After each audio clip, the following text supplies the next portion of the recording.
오늘날 사회는 관계적이고 기능적인 스트레스를 호소하는 사람들이 많습니다. 그들 중 누군가는 끊임없이 발생하는 비난과 실수로부터 고통스러워하기도 하고, 반대로 나를 위해 누군가를 비판하기도 합니다. 그렇게 우리는 다양한 상처들과 함께 공존하며 살아갑니다. 그러나 우리는 종종 이유를 알 수 없는 비난에 직면하기도 합니다. 이러한 비난에 계속 노출되다 보면 어느 순간 잘못된 피드백을 학습하거나 또는 자신이 무엇을 해야 할지 모르겠다는 분노와 무력감에 사로잡히기도 합니다. 그때에는 그러한 상처로 인해 점점 예민해지기도 하며 나아가 스스로를 비난하며 자신을 갉아먹기도 합니다. 그렇다면 오늘날 이러한 아픔을 겪고 있는 우리가 함께 나눌 수 있는 이야기는 무엇이 있을까요?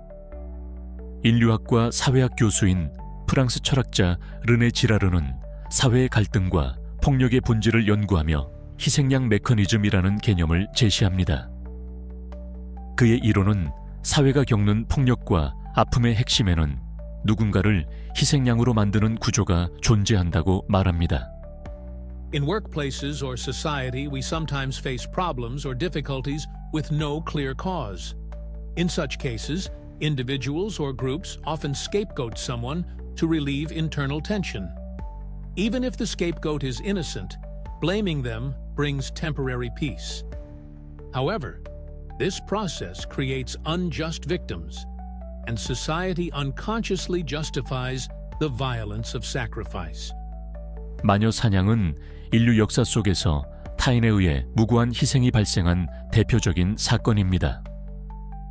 사회는 자신들의 불안을 해소하기 위해 한 명을 범인으로 지목하고 그에게 모든 책임을 전가했죠. 그 사람이 실제로 죄가 있든 없든 사회적 갈등을 잠재우기 위해서는 한 명의 희생자가 필요했었던 것입니다. 이번엔 비교적 가까운 사건을 살펴보겠습니다. 1923년 일본 관동에 대지진이 일어나며 사회는 공포와 혼란에 휩싸였습니다. 대지진으로 인해 사람들이 살던 마을은 폐허가 되었고 수많은 일본인들이 목숨을 잃었습니다.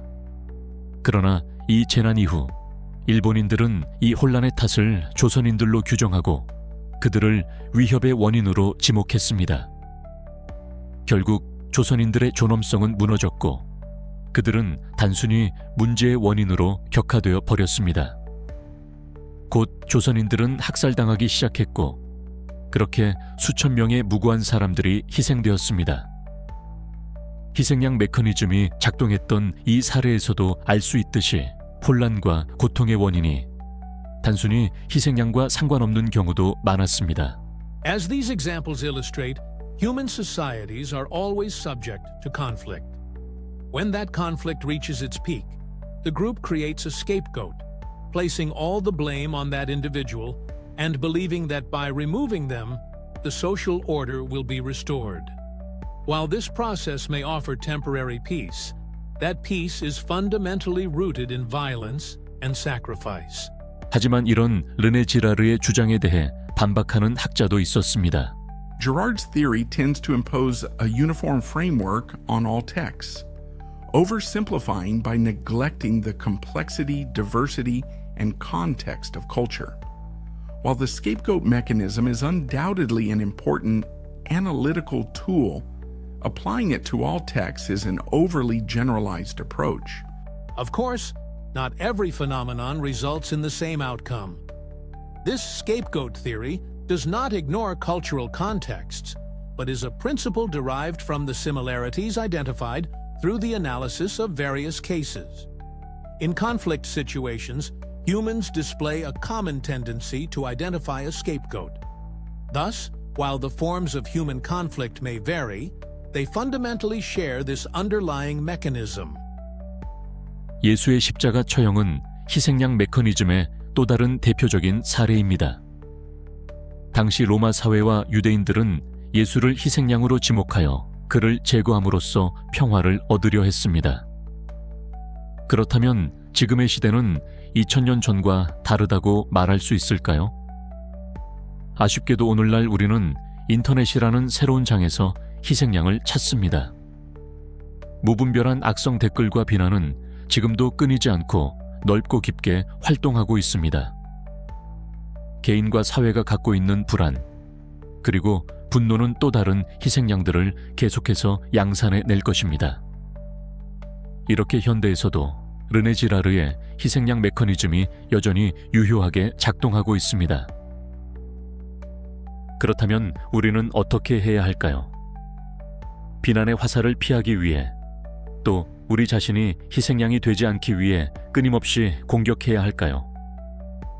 우리는 항상 사회 속에서 다양한 갈등과 문제를 마주하게 됩니다. 인간은 복잡하고 입체적인 존재이죠. 그런데 지금 만약 여러분이 내가 무엇을 잘못했을까? 혹시 내가 정말로 문제였던 것일까? 스스로를 갉아먹는 중이라면, 아픔 속에 몸부림치는 중이라면 그때의 르네 지라르는 당신에게 이렇게 말할 것입니다. Exactly.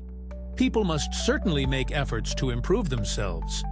However, if the moment comes when someone's aggression seeks to make you the scapegoat, when the time arrives for you to protect and love yourself, please tell yourself this: it is not your fault. 한 번쯤 우리는 시기나 질투 또는 억울하게 희생양이 되었을 뿐인 나에게 당신은 여전히 아름답고 소중하다는 사실을 믿어보는 것은 어떨까요? 감사합니다.